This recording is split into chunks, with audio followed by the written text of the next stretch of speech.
the boy who lost his face. There's a summer camp on Satellite Island called Camp Orkila. Every summer, groups of children go out to the island for overnight trips.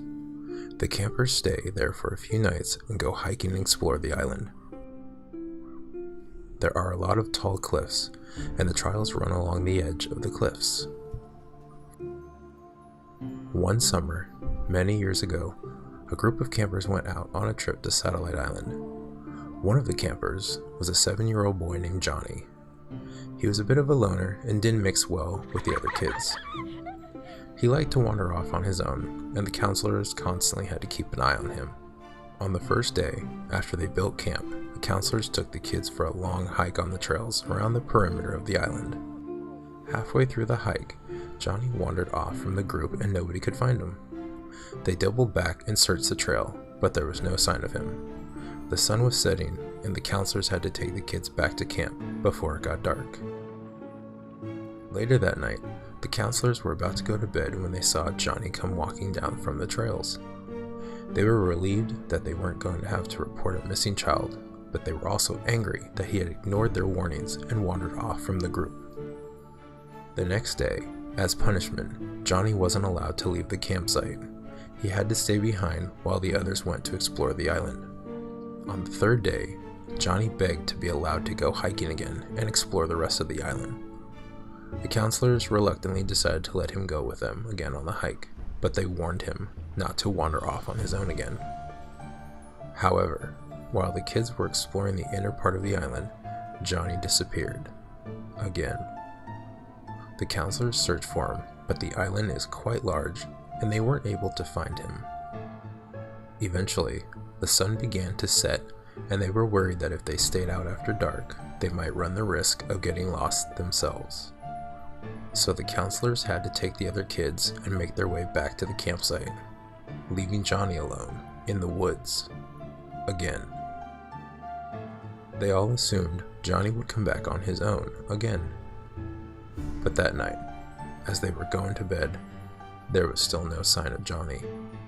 When they woke up in the morning, the wayward boy was still missing, so the counselors organized a search party. They searched the woods and the trails, but they couldn't find him anywhere. They combed every inch of the island, shaking trees, looking in caves, and peering into crevices, but they still couldn't find any trace of him. One of the counselors was walking along the trail that led along the cliffs when he happened to peer over the edge. All of a sudden, he spotted something in the water that sent a chill down his spine. It looked like a bundle of clothes being pushed by the tide up and down along the rocks at the base of the cliffs. The other counselors piled into a small boat and rowed out to the location. As they got closer, they could see that it was the body of a young boy, floating face down in the water. They recognized his clothes. It was Johnny. One counselor reached out and grabbed the boy by the scruff of the neck.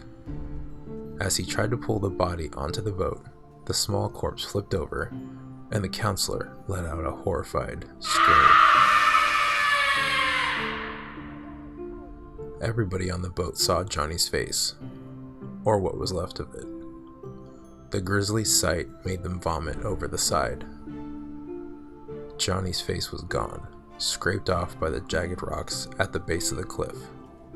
There was nothing left but torn up flesh and a pair of eyes.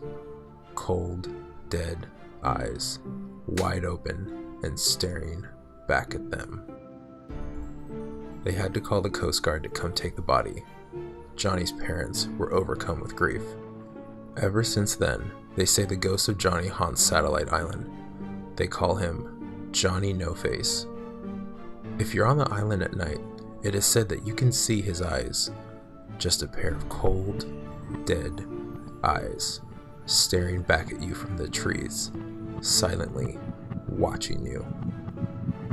They say if you wander off into the woods alone, you may come across a young boy with brown hair standing with his back to you. If you see him, whatever you do, don't speak to him. If you talk to him, they say he will turn around and rip off your face.